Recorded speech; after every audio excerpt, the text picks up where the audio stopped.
Our Startup Grind events happen in over 200 cities world over. So for the Lusaka chapter, I'm running it with Sandras, who's the chapter director, and I'm his co-assistant director.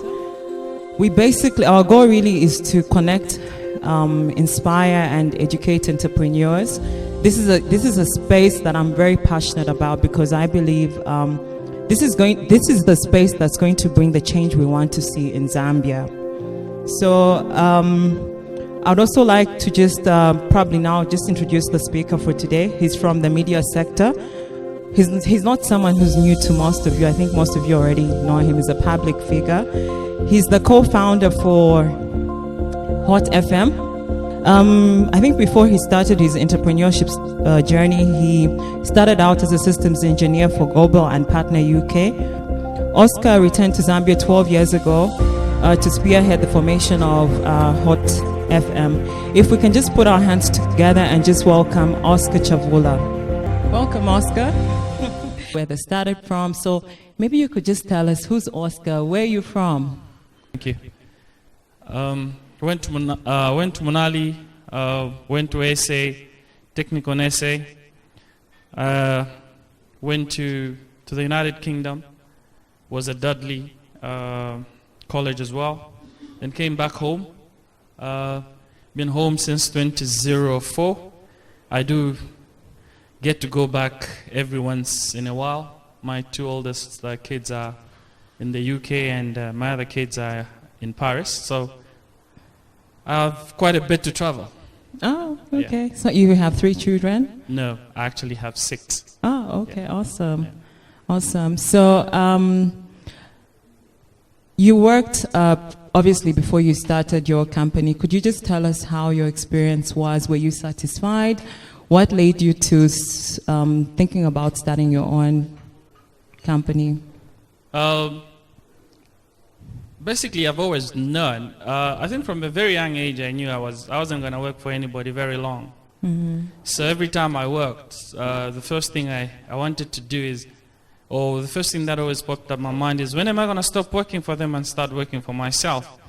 So even when I left school, I always felt I needed to do something on my own on the side. But obviously when you're working for somebody, there's never that opportunity. So in South Africa, I worked. As I went to school, I also worked quite hard. And when I got a chance to get to the United Kingdom, to work for a company called Q Data, I worked for a bit, and then I moved on to Goebel and Partner. When I was at Goebel and Partner, all I did was basically work. Mm-hmm. And the important thing for me was to spend a lot of time to get to work so that I can really come back home. So my target was always, when do I get back home? And there was always that aspect in my head. I really need to get home. So I never left home per se, because I kept on talking to the people that had potential at home, mm-hmm. and people that I felt if I needed to get back home, I'd obviously need to work with. So those that I would speak to, some people, like the problem was, they always wanted me to stay away. Like, really, don't come back, If you do come back, things can really go wrong. Mm-hmm. But in my heart, I always felt, even when I worked for Goebel and Partner, I had a very good job. I worked as the area manager for a number of years. But I think the important thing was always to come back home. So that's what has been my heartbeat from day one. So what inspired you to get into media? I'm a systems engineer by training. Mm-hmm. So technology obviously fascinates me, or anything that I could break and open used to obviously fascinate me. But my nephew Zach, who we grew up in the same home, was in radio. So we kept on talking, and he'll tell me how good radio was, how it was a proper, viable business. If we just saved up enough, or if we had a plan, why don't we shoot that direction? So I had other plans, because I come from an engineering background, mm-hmm. and also the fact that I open things up in terms of engineering stuff, or programming stuff. So my background is OBD2, so I knew cars and computers is what I wanted to do. So he kept at it for a number of years, and he once popped up. I think I remember the date was a Wednesday. Just come off work, and he said, "What do you think? I think we should apply for a radio license." I was like, "Yeah, go ahead and do it." Then it's like, "Are you really sure?" I'm like, "Yes, go ahead and do it." But deep down my heart, I was like, "I know, Zambia, it will take you a long time before you get one license. So just go ahead." And he gave me his plans as he thought through, and he invited me at that time to see what I needed to do. And he kept on telling me, "Don't spend money, just keep money, because if this thing does open up, we will need money." I was like, "Just go ahead and apply. We'll see what happens." So I think a year or so down the line, he says, "I think that thing is going well. We saw a minister yesterday and he said he'll push it for us." I was like, "Really? Are you sure?" And then he says, "Yes, but since you're coming through in September, come we see what we can be able to do." But then I didn't know any minister, so I was like, "What am I going to tell them? I don't even know what it is that they want us to do, but I'll come through." So that's September of 2003, I came through. I just came to rest, really. I didn't come for all the complications or anything. I didn't want to keep too busy, because for a number of years I'd literally worked without leave. So when I came back home, I just wanted to rest. So he would like, "Let's go this side, let's go that side, we need to talk to this one." And there was a bit going on. But when I came that time home, then I realized he was very serious about it. And I didn't name the company. He named it already. So all I did was, "Well, fine, let's do this." And because we had another friend who was a partner, I thought, when it's all ready, we'll try and see what happens. Okay, and how long did it take you to get the radio license? Because I've heard from, like, in the past, it was very hard to get a license. It took us 3 years. Yeah, I mean, for them it was worse. For me it wasn't, because I wasn't really like part of its everyday desire. So for me it was like, "How's it going?" I think it will come. And then 3 or 4 months would pass. I'm like, have we heard anything? No, nothing yet. So there was that continual asking. And then for me, at one point I thought, it's not going to happen. And I need to, because I did call him one day and I'm like, "I really need to like move cash to something else. What do you think I should do?" And they're like, no, just hold on just a little bit. We see what's going to become of it. And then you decide what you want to do. I feel like 2 weeks is a long time to register a company. 3 years? Was a long time. It was a long time. And I'm just wondering why, like, did the guys almost give up in the process? Or they just decided, "Okay, fine, now that the license has come, let's do it"? Did they at any point give up? I think to a greater extent, he wanted to do it so badly. Okay. And because he wanted it so badly, and I think he had gotten tired of doing whatever he was doing, and he was a professional at what he did, his desire was to, and there were all these gaps that I could personally see, because then from the time he invited me to be part of what he was doing, I paid attention to radio internationally. So every time I would hear or I would come through, because then I started coming through, I would see these massive gaps, like in how broadcasting was. Say I would listen to BBC Radio 4 or Galaxy FM, and I was like, where are we at? And that gap. So to a great extent, he would share with me some of the frustrations, some of the things that he felt could be done, but were not being done. So I think he wanted it so badly that actually it became contagious.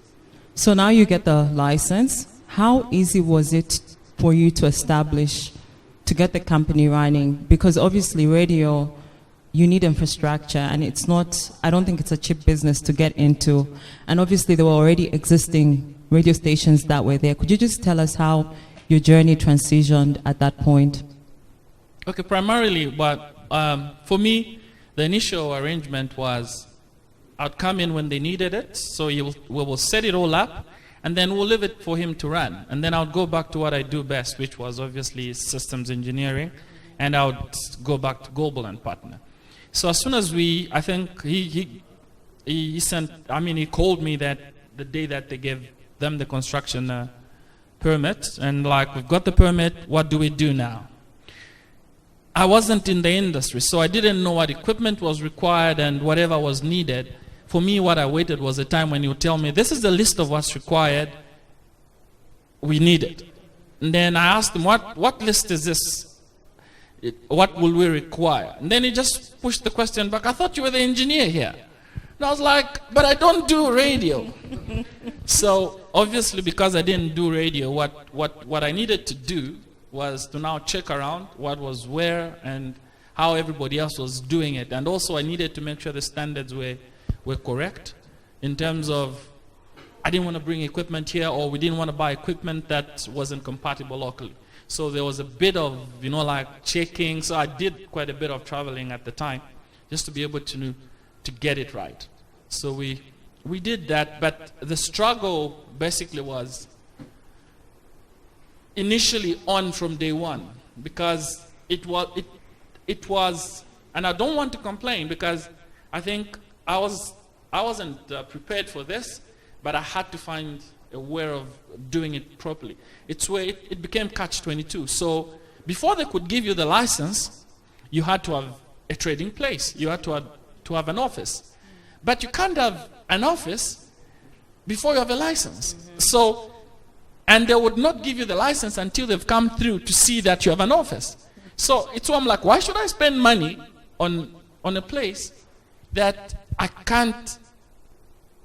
don't know whether you're going to give me a license to now begin working. So then they'll give you this, when they gave you that permit, and you're paying rentals, you're not making any money, but you've been, obviously you're required to be in that place, and you're required to set it all up, and you're required to have at least a skeleton workforce, who you should obviously pay. So the outlay was quite too much, and you won't believe that the initial, it's like you thought you had money, and then everything just dries up, because within 6-7 months, you're paying people, you're paying rentals, you've had to buy equipment, and when you finally call them for the final inspection, they're like, no, that is not there, that is missing, and that cable, can you be able to put it properly?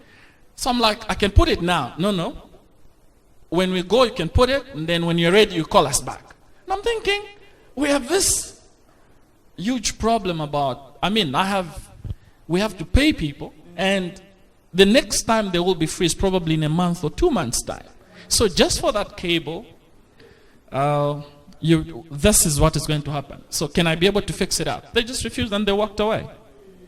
So in terms of it being difficult, it was extremely difficult, and it just got to a point where I really didn't feel it was fair.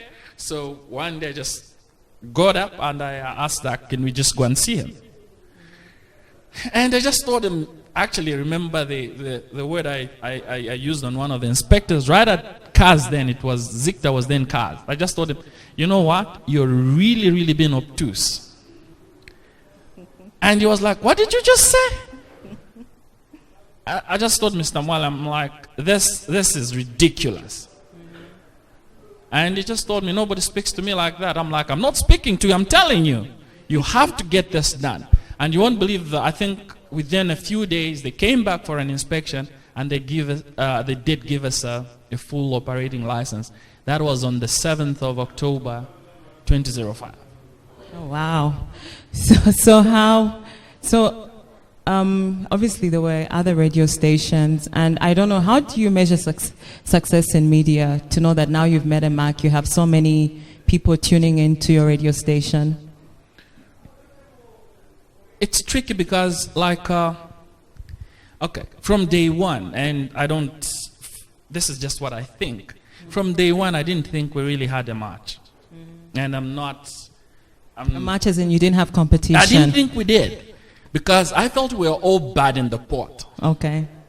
And all we wanted was to come out of the pot, really, because we did see there were really serious problems in terms of how they did radio. And at that time, I'd really paid a lot of attention to radio. I literally studied radio in terms of time that I'd put in and just listening in and just understanding how it all works.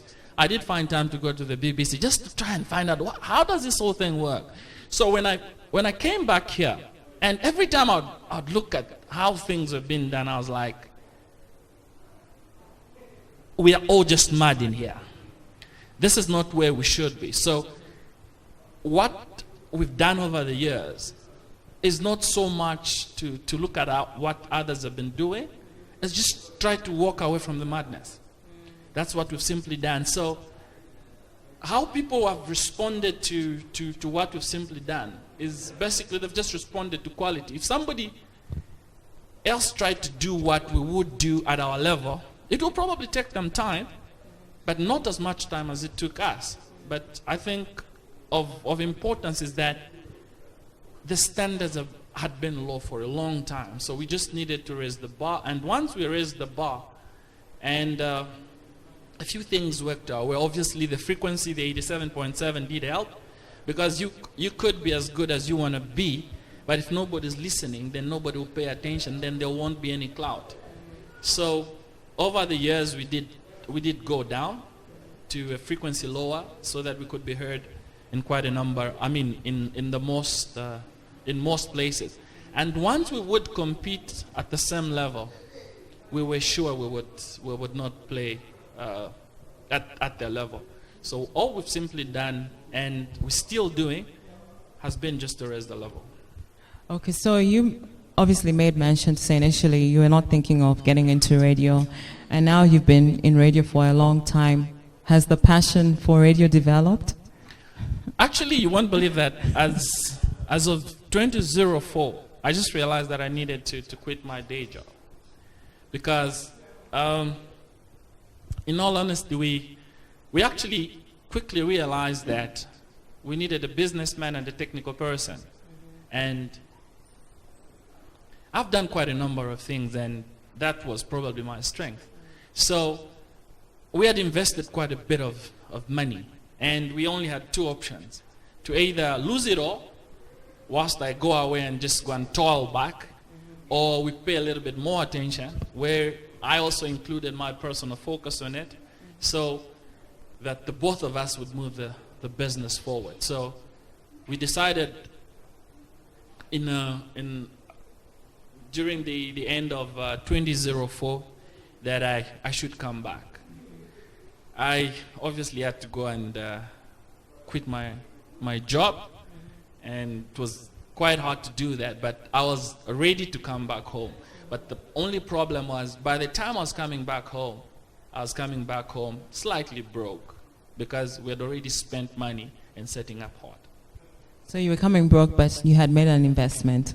Yes, we had made an investment, which obviously in the initial stages, it was extremely difficult to get business going, because you know what you need to do, and the culture was, I was coming from a culture where people's words were their bond. So if they said I'll show up, they will show up. But I came here, and if people told you they're going to pay you in 30 days, they're probably telling they'll pay you at some point, maybe 90 days, maybe 80 days. So you wouldn't plan with anything, and everything was quite haphazard. So whatever we would do in the initial stages, we were not literally, like making proper tracks. So the only thing is, we had the best people in the industry. I had to obviously go back and remortgage my flat, just to be able to just keep the whole thing going, because we had gone in too deep, and there was no going back. So, and obviously at some point, I remember telling Zach, who's my nephew and also a partner in the business, that I really want to go back. Can you now run with it now? I just want to go and do what I do best, which was systems engineering. And also, because I still remained a consultant with Goebel and Partner, it meant I could go back to my job any day. Yeah. So But I was thinking he would say, okay, fine, you go and I'll do it. So in that morning meeting, which we have had all these years, we always have a morning meeting. So I told him, I really feel I want to go back. Then he says, go back where?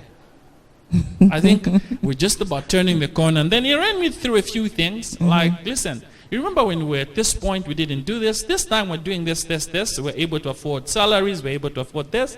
I think we're turning a corner. So just hang in there for a bit. And for me, it wasn't so much that I was discouraged, but it's where, like, I have an elderly mom, so I have to look after her. So I can't be the one who's struggling to look after her. So I decided, you know what, hold this on. Let me try and look after all of us as we move. But I think that wasn't the best idea. And in 2007, 2008, we really did turn a corner. And once we turned the corner, it was very, very clear that we were not going back. So when you said turning a corner, was it at that point that you broke even? Yeah. At that point, we basically had no local debt. Okay. So we didn't owe anybody any money. We were obviously at the point where we could afford most of the things. And it was hectic because at some point, for 2 years in the initial stages, we used to swap. I would pick up everybody in the morning and drop them off at night, all the DJs and during the course of the day, and then he will do it the following day, just like that. So we were the drivers, we were the managers, we were the accountants, we would do quite a number of things ourselves. Not because we couldn't get people on, but sometimes the culture was so poor in terms of work. I think on 2 occasions, every time we'd pass it on to somebody else to do, they would either of us sleep, or they'll have this excuse and we will start the shows late. So we thought to a greater extent, let's build in the culture of work first. Once we had done that, then it's very easy for us to pass it on to people that were diligent. So in that, we had to do quite a bit ourselves. I mean, for a long time, for Zach, we had stayed on radio for a long time, simply because we just wanted order. Yeah. You bring out a very good aspect of human resource that I hear from people is usually a challenge for the SMEs. How have you managed to get your vision to them so that they help you realize your vision over time?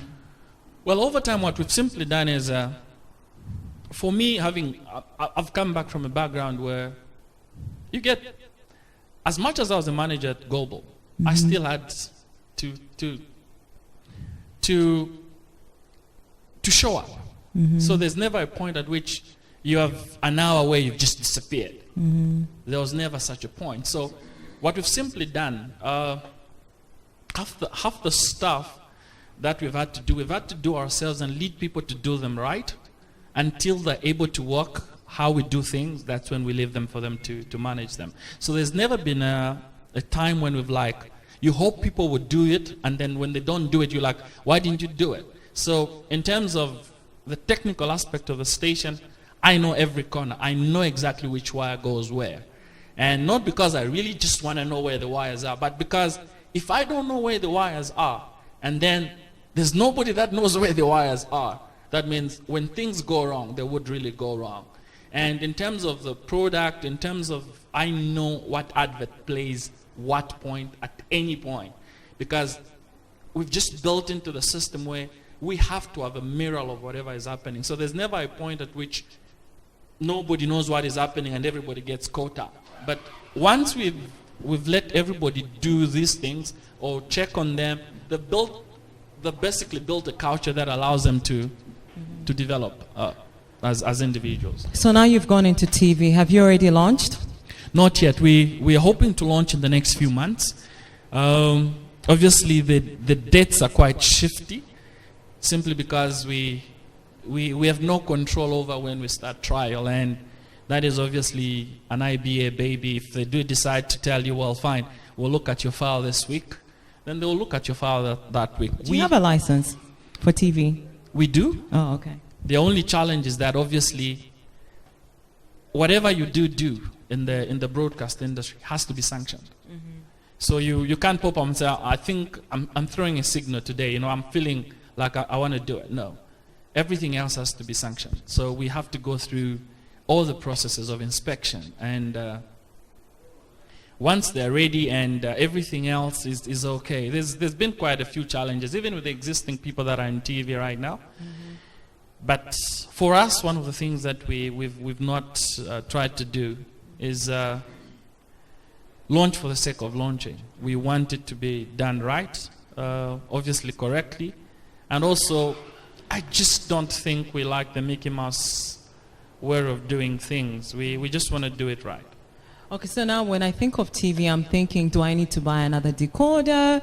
There are so many TV stations, and I think recently I heard that if you want to watch, say for instance, movie TV, if I'm not mistaken, you need to get a decoder. What plans do you have for or is it too early to ask? No. You can't get into TV without a plan on how you're going to roll out. Our idea is basically to remain terrestrial but digital. Correct. So we're not going into the pay TV stunt just yet. We feel if our product is right, it will be watched. It will, if the content is correct, we'll get the whole thing going. We obviously don't want to put. We do have a fledgling business. Hot FM is a viable business. So we're doing TV not because we feel we want to do something else. We feel if we do it right, as we've done Hot, we shouldn't struggle with who else is doing it. We just have to have our own route, and our own route is to be able to do it right. So we don't want to go into pay TV just yet. We know the assumption is there's money, but the truth is, until you've seen it, you haven't seen it. So we want to do what we're good at, and radio has been proper because we ran it in a certain direction, and we want to do TV in the same way.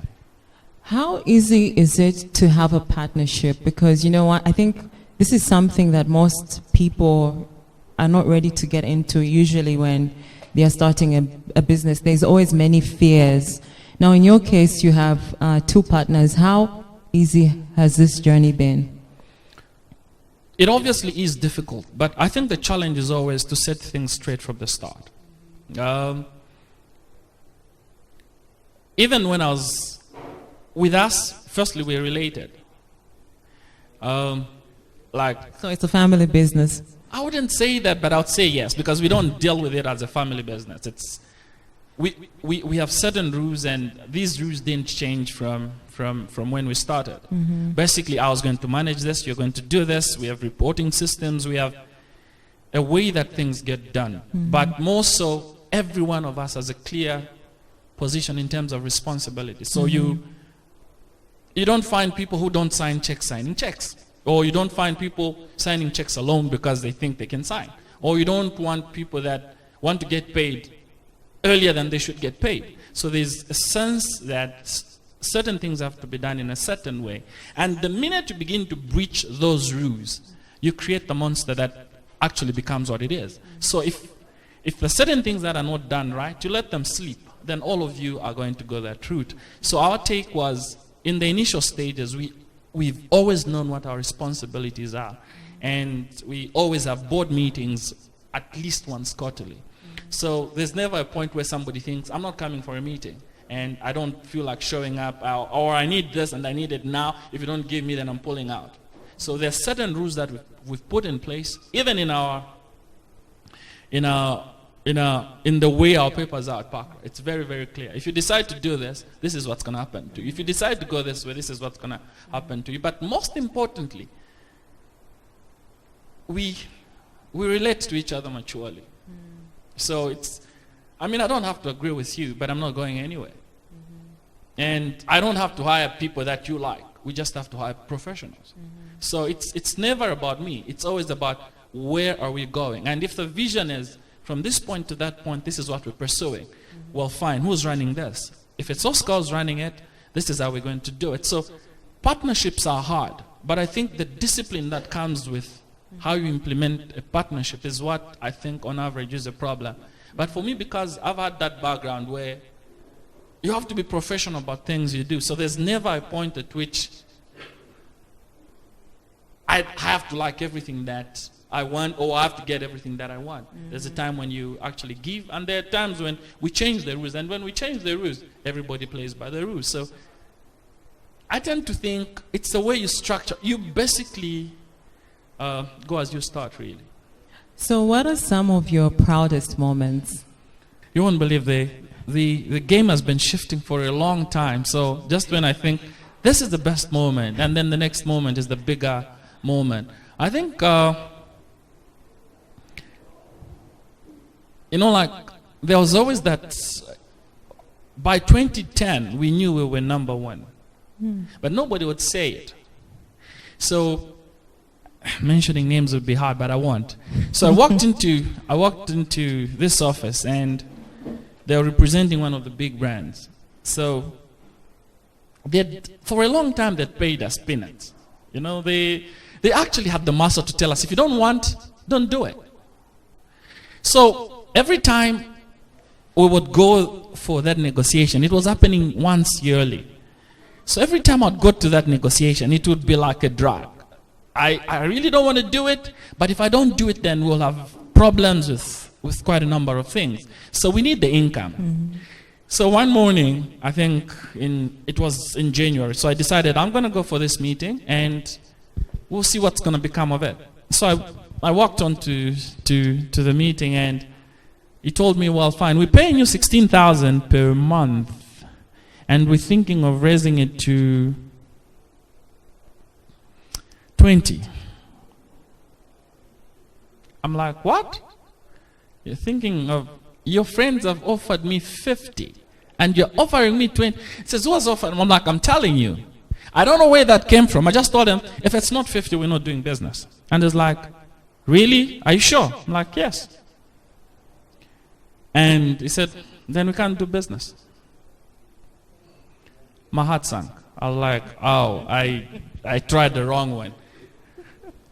I walked to the office just before I could actually now run it through everybody else, because now that was one of our consistent incomes. Then my phone rang, and he says, are you able to come back tomorrow? I'm like, to do what? Now he knows. To do what? I'm like, to finish the negotiation. Have you thought about it? Says, yeah, fine, we'll go with you. The minute he just said, I will go with you, we'll run with it for another year. That probably was the time I knew we'd cracked the market. And that probably for me is the proudest moment, because just the idea of being subjected to people's wishes on a product that was mine, I hadn't felt that level of discomfort for a long time. So for me to know that this was it, I'm not taking it anymore, I think that just raised my spirit. Everything else that came thereafter was a bonus, because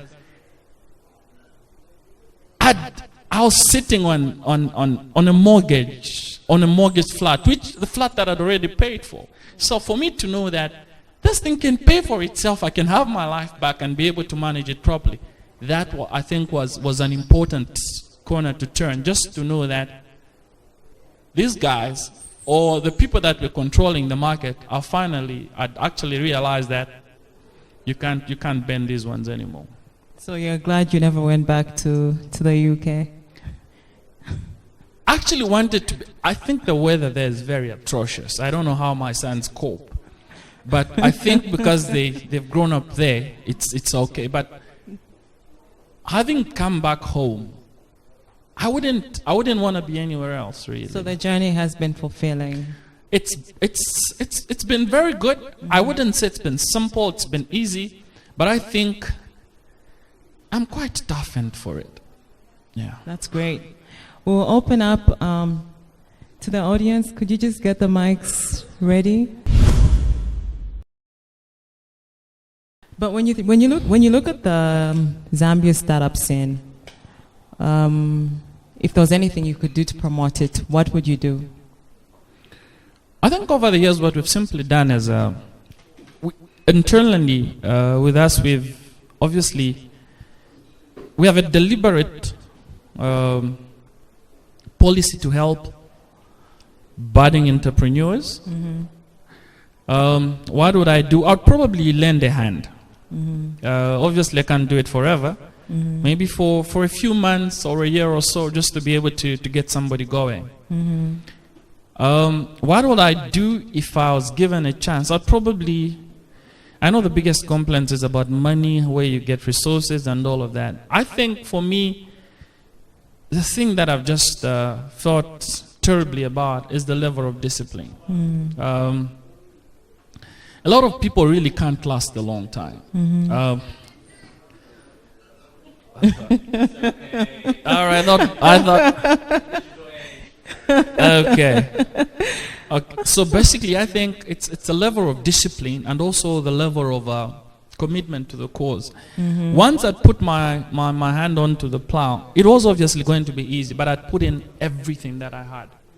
And at some point, I remember my mom telling me, "You've literally put in even the flat that I think you should leave for your sons." You know, so there comes a point when you can't go half-hearted. And what will I want to teach the next person is not really how to find the money to put into your business, though that is important. But I'll probably want to teach somebody how to put your heart in what you do, because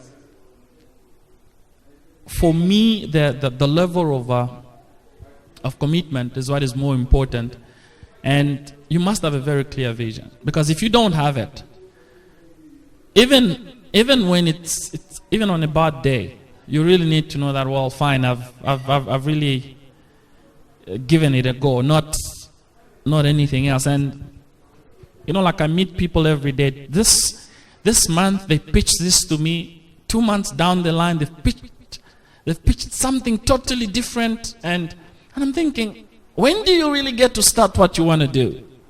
So I think for entrepreneurs, they need to be able to know what they're good at and keep at it. Because if you don't keep at it, then you basically are going to be one that keeps starting over and over and over again. And I don't think there's sufficient time, firstly, to just be a person that keeps rebooting.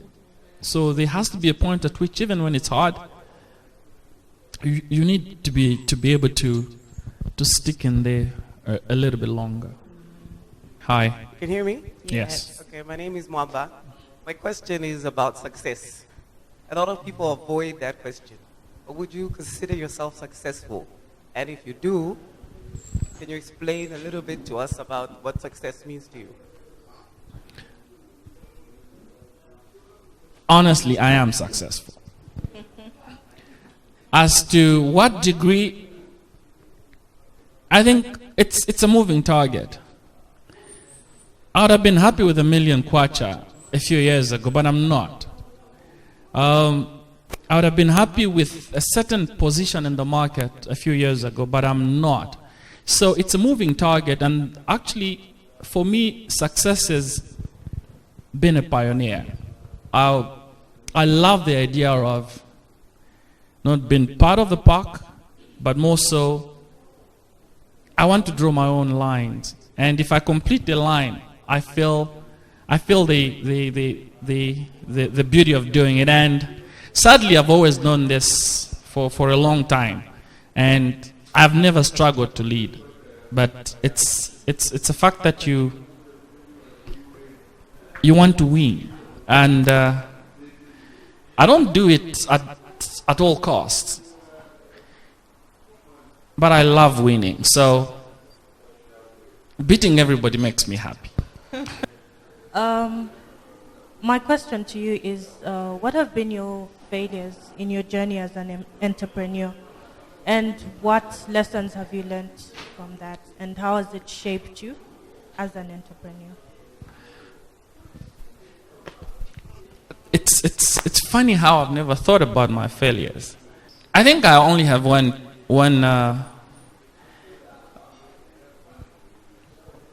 I think my biggest challenge in life is impatience.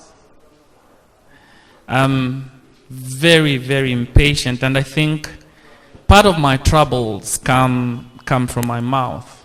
So And by that I mean there are times when I've walked into people that could have helped me, and because they probably were slow or didn't have a clue, I've just told them, I don't think I can do this with you. So I've done this to a few people that I think in the past, have just considered me anathema. Then there have also been times when my failure. Times when I've showed people up for either their incompetence or just their corruption. I've just told them, you're corrupt, I can't do business with you.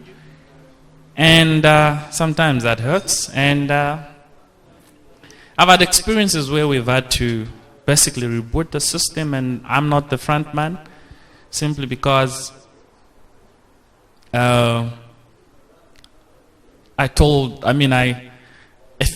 think in the early years of the business, I just told some people from MTN, you guys are thieves, we want to pay for this.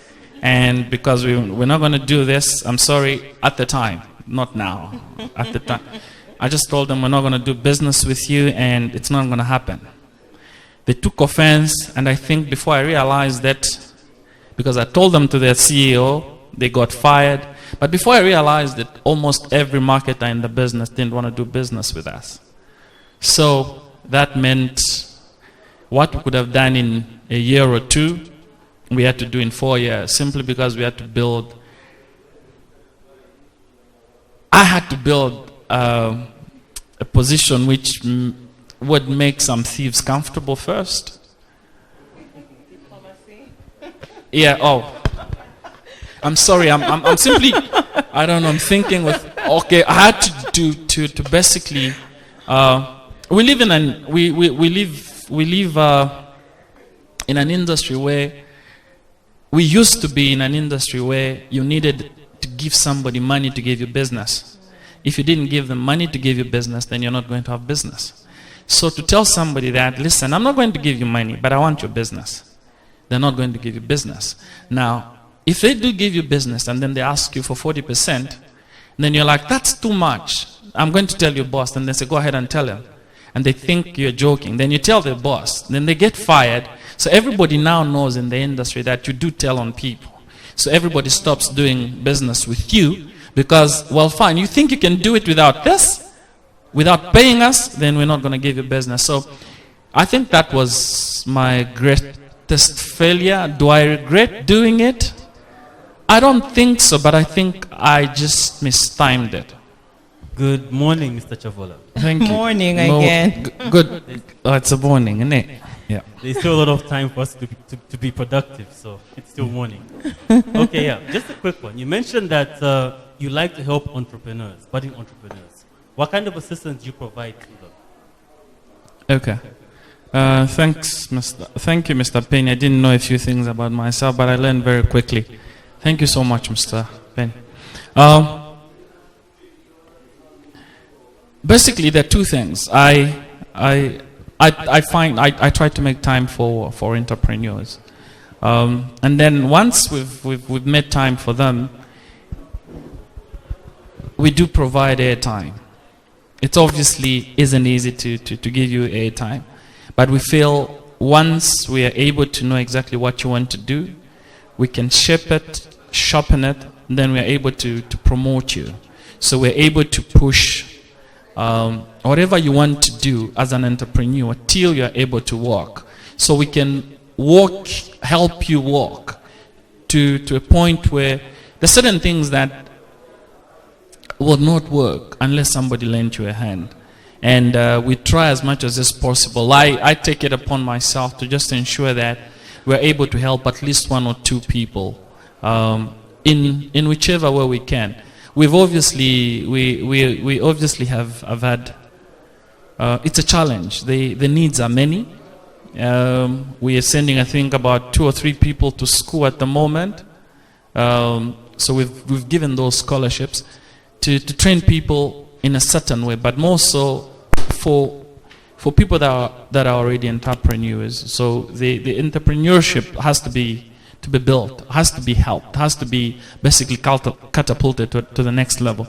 It's not the easiest of things to do, but I personally take interest in helping people, not being part of their business, just to get them to do things that they are able to do properly, professionally, and also where I've had the chance to help, I've helped in terms of either assistance or training to get them properly trained.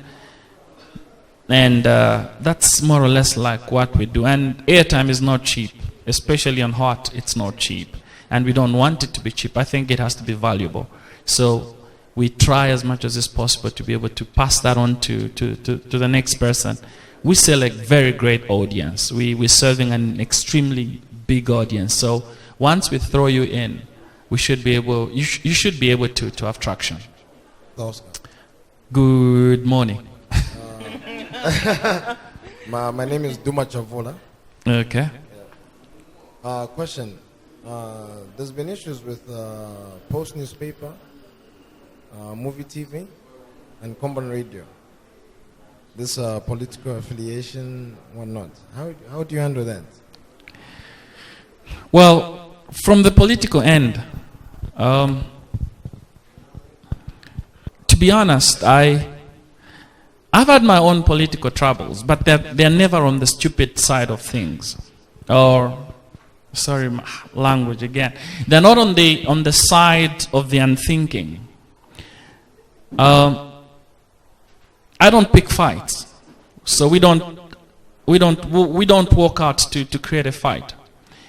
The times when a fight has been thrown onto us, I'm able to walk even to the most annoyed president and be able to explain our side of the story properly without drama. We don't set out to injure, so there's never a point where anybody, from myself right through to the last person in our operations, who must have an agenda outside what our listeners want to have. So basically, we're not picking a fight, and we're not going to create things that are not and call them what they are. And there are times when we all can see that that is a lie. So I produce the most important shows. Wherever I am in the world, I'll make sure I listen in and ensure that everything goes. But once the standard has gone out to a certain level, all we do is monitor what is happening. So we don't do Captain Courageous things. We just do what is right. And over the years, I didn't have a great relationship with President Banda, but I respected him. I had a good relationship with President Sata. He was a great man. He would pull tantrums sometimes. He would call you for fun. I have a fairly good relationship with President Lungo, but I don't walk into their path. I don't wake up in the morning to go and have breakfast with them. I respect them for the jobs they do. And if there's anything to clear up or set straight, we set straight. And if there's any point where we need to apologize, I will personally do it. So there's never a point at which we set out to do things just for the sake of doing them. And I do speak to President Akainde once in a while. Not much these days, but I do not denigrate anybody. Actually, Oscar, just to build on what Duma has just asked, but this is more related to social media, WhatsApp and so forth. There's a lot of information that's coming through this media, and many times, I think for me personally, most of it is not true. And I've heard some radio stations reporting on what they receive on social media. How do you validate some of this? Do you validate this information before you air it, or do you also just report on what you receive on social media? We've made a few mistakes in the past where we picked up a story. I think it's in the initial days of Facebook, where we would pick up a story and basically run with it. I think on one occasion we made a horrible mistake where we probably just said something and none of us was paying attention, and it wasn't what it was. So from that point, we had to set certain standards before anything goes off on air. So it's a question of, the story can't be too sweet to be said, to just be passed on. It has to be verified. So every time something goes off on air or something is popping up, We have a newsroom that has to be able to check that. We have editors that have to check that. We have producers that have to check that. Now, if, like, say, it's things like we all hear. Okay, I'll give you a very simple example. I heard that the president, the late Michael Sata, was late at a certain point in the night. But a lot of people didn't know. Now, everybody was afraid of saying it.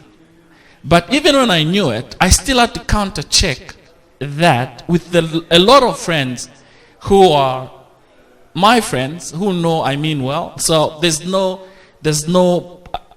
point at which I want to sensationalize anything. It's just clear. The Zambians need to know, and that's my responsibility. Is it correct? Is it true? It is true, but not true. Okay, next person. So as soon as I've checked 3-4 sources, and they told me, yes, it is true, but we're taking a cautious position on this,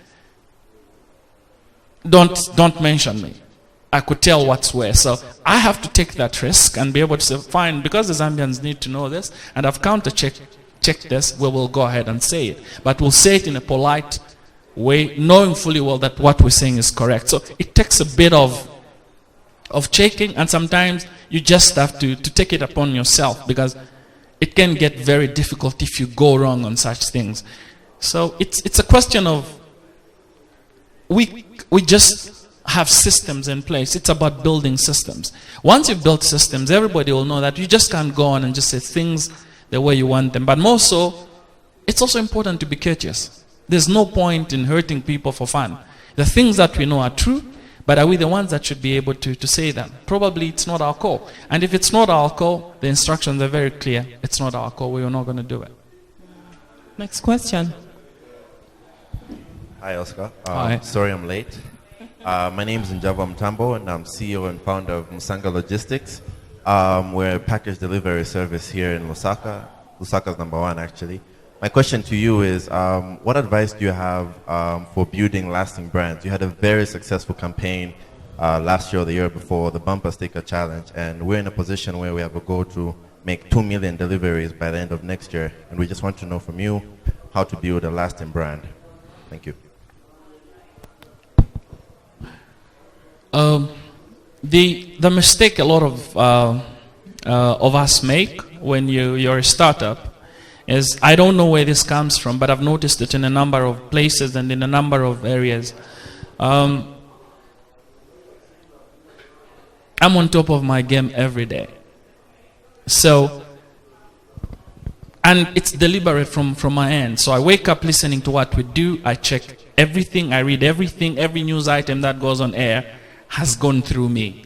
So whatever has been reported is basically sanctioned by me, in the sense that I've seen it. So if I haven't seen it, it's not going out. The problems that I've seen with entrepreneurs is I use Bemba, but I think Mulasumuka wangu.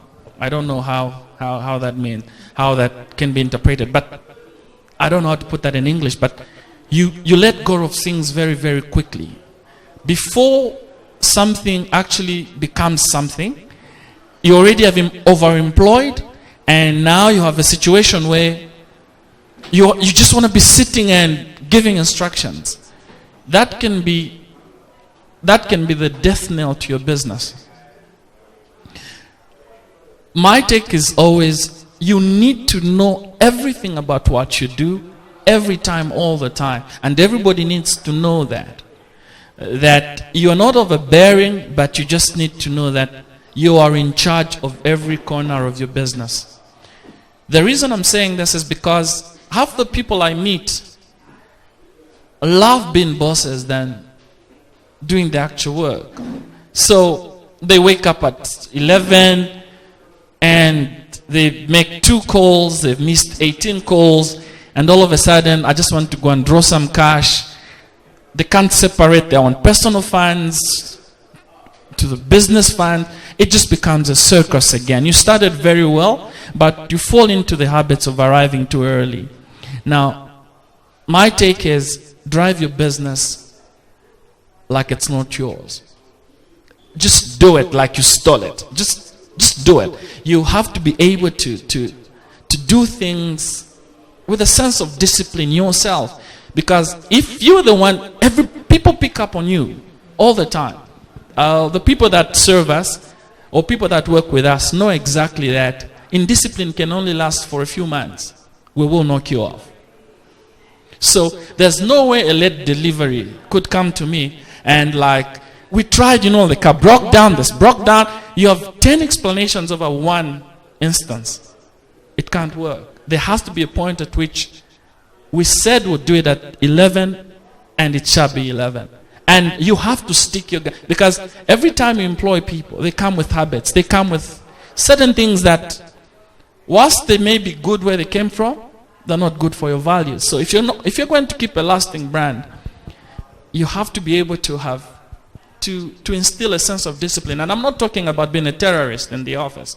I'm simply trying to say, I will be courteous, but I will demand excellence. It will be done, and it will be done right. So there's certain times when people say, no, we did it this way. If the same campaign you've raised, you won't believe how many people called in and they actually wanted to call a bluff, literally. They wanted to either cut corners. The people that had walked to me and said, Oscar, it's $2,000 now. Let's do this. You follow me, support me, you give me the dollars, I'll get 500, then you return 1.5. What do you lose? And I'm thinking, so this guy thinks me I'm a thief and I want to steal my own money or my own resources to be able to just make something.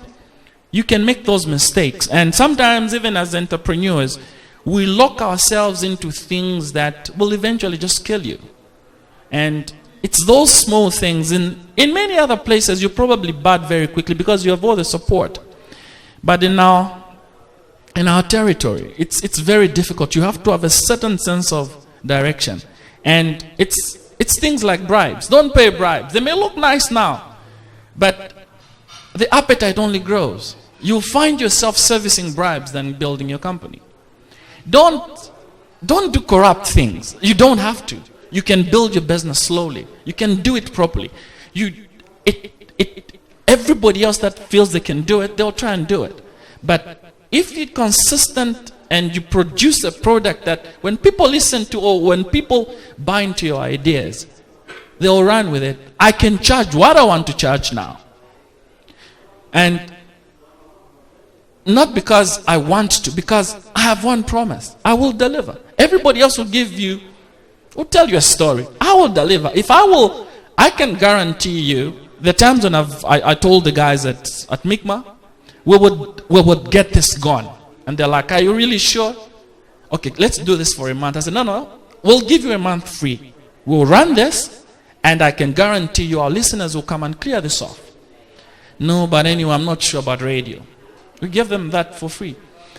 He had to call me to stop the ad because they couldn't cope. So the guarantees that I place, so the ability for us to be able to give a promise lies on our ability to keep our word.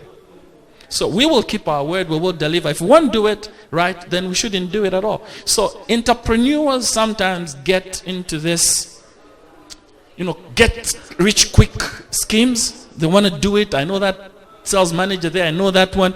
You cut all the corners. Before you realize it, what should be coming to you is 1 million kwacha. But what you're receiving is 200 kwacha, 200,000. So you are not literally moving. You've just become a con.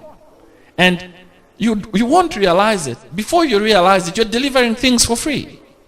So you have to build systems in place, even with your employees. I refuse. I'll be honest with you. We get inundated with these every day. Like, we'll give you 3 million worth of business. Can I have 1 million? You get the point. That's what we get on a regular. Listen, we'll cut this corner. Don't worry about it. I'm not doing it. I don't have to do it. Now, it may look like, this is, at what point does it stop? And what's the value of your name? Because if my brand finds itself in an audit like that, then I'm gone. So I'm not going to do it. And to be honest, I'm not in a hurry. And don't be in a hurry. And if you're not in a hurry, also cut your costs down. Without stretching it. Like half the people I know, I've been doing business for the past 12, 13 years.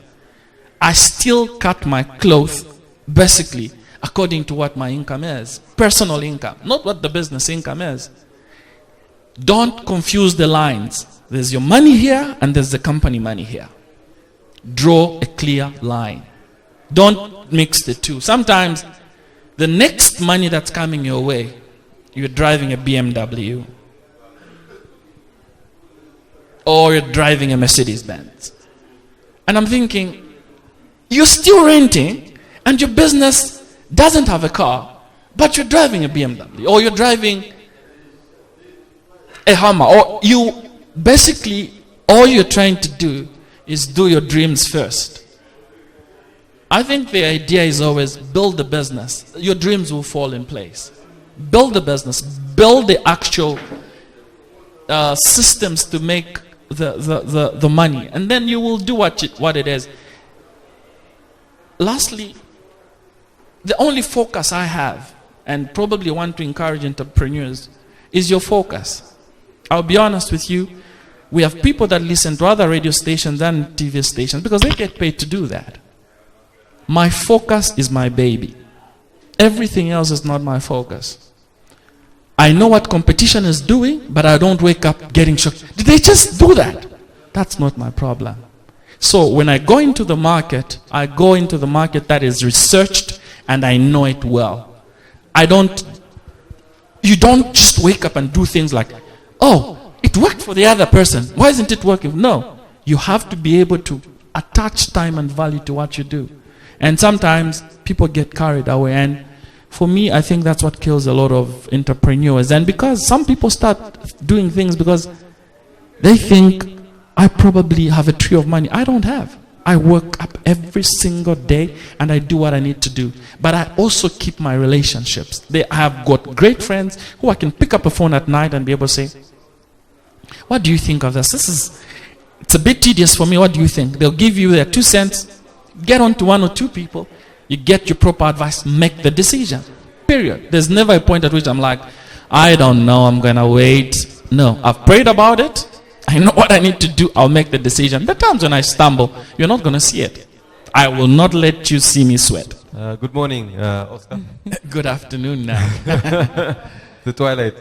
Okay. Twilight zone. Okay. Mine is more basic. I've seen from what you've been saying, you've got that passion and what can I say? This aura about you, where you want to do the right thing on time and everything. But I want to ask a basic question: how is your day from morning to evening? What do you do at each stage of the day? Okay. My normal day starts basically. I'm a Christian, and I've been a Christian for a number of years, and I've got some of my Christian friends here. But the long and short of it is, I pray. I don't do extreme long prayers. I just have my quiet time. After my quiet time, I just plan my day out. What time is your quiet time? Is that 5 a.m. basically, in the morning? My alarm goes off at 5:45. So at 5:45, wake up, brush my teeth, do what I need to do, have my quiet time. Once I've had that, I basically just, on my phone now, fortunately or unfortunately, I just go through my day. I knock off the important things. I'm at different times and different stages of our business. We have to do things differently. Like right now, we're having to deal with buildings, contractors, and all of that. So I space that in. Just run through my day. Then I'll get into the office. I sometimes drop off my son. Once I've dropped my son at school, I'll get to the office. I think the important thing is I just run through my emails first. Run through all the emails that came in or the ones that I just check everything, respond to that. By that time, I think people are now trekking in. Once they've trekked in, we have the usual meeting. Zach and myself obviously review the day before. We plan for the next day. We plan for the day and also hope to see what becomes of the next day. Once that happens, I more or less just keep an eye on everything. And I obviously have to to do the usual appointments, the people that are coming in to see us, the people that want us to go and see them, then I'll run through that. But at the back of all of this is what we do, radio and TV. So I'm checking on what is happening on both ends. I'm listening in, and I'm also observing where we're going with the rest of the program, if it's what they're installing on the TV side or what they're doing on any other side. But there's always a plan, there's always a purpose to the day. So once that happens, I have a bad habit of forgetting to eat. So sometimes I just find myself, it's 16 hours. The only thing I'm remembering is I probably drank water or something like that. From that point, then I'll probably leave and go to my next thing, which is just my hobby. I love cars, I do cars, I repair them, I do what I want to do with them, and I'm into DIY, so I'll probably take time, maybe an hour or two, and then I'll come back, get everybody off work. Once I've got everybody else off work, if there's any appointments, if I'm meeting a friend or two, I'll do that. Otherwise, I'll just go home. And that's my day done. And then when I get home, probably before the kids go to bed, I'll probably play with them a bit, watch CNN, run through all the news channels, listen to some international radio or something like that. It just is different depending on what I'm feeling on the day or what's on the news. Just want to catch up, and then get to settle down, read one or two things, or listen through to an audio book or something. Maybe that will just send me to sleep, and then I'm gone. Last question. Thank you. I get to take the last question. Oscar. Sorry, I'll stand up so you can see me. Okay, I can see you now. I can at least see a semblance of a person, yeah. Fantastic. Oscar, we'll start off as what we call the backbenchers here in Parliament. I would like to say thank you for your honesty, and it is important about integrity in business. And for entrepreneurs, it's a huge trap, being on the right side of what your true vision is and being on the right or the wrong side of thinking that you can achieve things much quicker. And you've clearly highlighted that in terms of the pressure that comes about when you're new in business to try and compete with people who are, historical or who've been in the business and been doing business the wrong way as opposed to the right way to achieve their profit margins. And what I mean by that is taking favors and bribes and so forth. So we thank you for maintaining that integrity and trying to bring order back into the line of actually doing things to say, look, actually, I can do things without you. Or should I say, I'm already doing business quite well. I don't really need you to pay you to be able to achieve what I need to do. So we thank you for that. And thank you so much for your candid information today. It's well taken. And I'm sure everyone on board here will, actually learn from what your experiences and everything else like that and move on forward and knowing that I can achieve without the need for other things. Thank you very much. Thank you so much. So she has a question. Do you mind taking the last one? I'll take the last one. Okay. I think probably you have answered it, but I want you to be very specific. Time management. Now that you have, you're one of those radio stations that everybody talks about, and you are a director. So what I want to ask is, what time do you get to the office, and what time do you go to bed? Because we've noticed that some directors, I think this is really a fact, where they'll come in anytime they feel like, because they're directors. So I would want to hear from you. Is it okay? I've seen a lot of people, when they reach at a certain level, they would walk in anytime they want to walk into the office. So what would you say about time management? For me, it's one of the things I love to sleep, and I'd like to sleep a little bit more, but I don't find sleep interesting if I have things to do. And for me, I have a regular routine. So basically, regulars and when I wake up, if there's nothing else but to show up at the office, I am there. I'm normally the first person in terms of all the managers. So there are times when they found me on the door, and there are times when I've had to send people back home. Like, you can't work today. You're like really late. So for me, time is important. So, and I think I don't actually value money. I value time, because with well-managed time, I make money. But if people can't keep that basic discipline, and I'll be honest with you, the people that we've had to let go because they're just so indisciplined with time, that they're so talented that we can't have them. So I'm not hypocritical on time. So I'll not tell you to come at 7 and then I show up at 8. In many cases, I've had to I can't wait for you any longer, I'm going. Simply because people are used to that. So, in terms of getting home, because of the many important things that happen around me, and I'm not saying I'm very important, I don't even consider myself important. I just feel I just do what I need to do. The times when I'm at home, I'm just actually playing with my kids, and then an important call comes. Have to probably just excuse myself, have to dash out, I dash out, attend to something, then come back. I do not procrastinate. So I'm not a tomorrow person. Everything has to be done today. Actually, what I lack is enough time. So there are times when I'm like, I wish I had more hours. And so in terms of time, for entrepreneurs, you will lose it if you don't respect time. And it's not like respect it in such a way that when you feel like, I don't have to feel like going to work. I just wake up in the morning and I have to go to work. And it's difficult. Sometimes you don't feel like it. But in my character is built now I've woken up at 05 to just go to Derbyshire because I used to work at Toyota. And that's 2 hours to get to Toyota and 2 hours to get back home. So just traveling alone is 4 hours. So I've done that for other people. So for me, it's like just straightforward. So I take serious exception to people who do things late.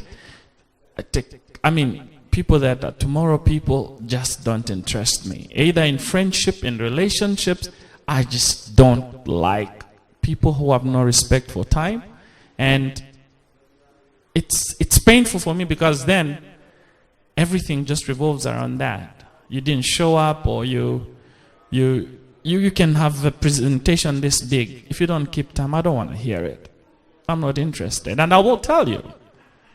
We said it's 11:15. You've showed up at past. You sounded good on the phone, but I don't think I'm going to see you. And it just ends there. I will lose a business, or I'll probably even lose a friend. But where do we stop, Everywhere else where I've worked, people keep time. Why can't people keep time here? Yeah. Thank you so much, Oscar. As we come to the end, last remarks, advice to someone who's just starting out as an entrepreneur. Do it yourself. I think just do it yourself.